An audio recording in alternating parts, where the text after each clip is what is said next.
আমরা বানিয়েছি শৈশবের স্মৃতি নিয়ে শর্ট ফিল্ম। ভিডিও শেষে অবশ্যই কমেন্ট করবেন। দে আমারে দে। তাদের দেখে বড়ই আফসোস হয়, হয়তো আমাদের মতো শৈশব আগামী প্রজন্ম আর কখনোই পাবে না। ইস, যদি আবার সেই শৈশবে ফিরে যেতে পারতাম।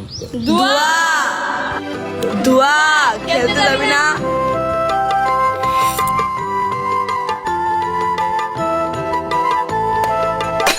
ওই কে রে?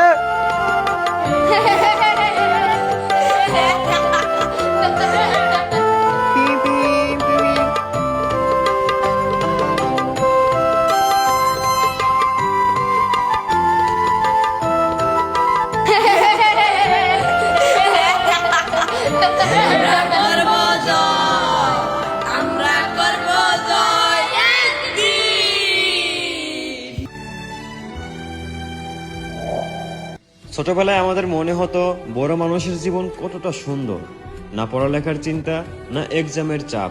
মনে হতো কবে যে আমরা বড় হব। কিন্তু যখন আমরা বড় হলাম, তখন জীবন আমাদের একটা শিক্ষা দিল। যেই দিনের জন্য আমরা এত অধৈর্য হয়ে অপেক্ষা করেছিলাম, সেই দিনগুলো ছিল জীবনের একটা রসিকতা মাত্র। সত্যি কথা বলতে, যে শৈশবকে আমরা পিছনে ফেলে এসেছি, সেই দিনগুলো ছিল গল্পের মতো একটা রূপকথার গল্প, যার সন্ধানে আজও চোখে জল এসে যায়।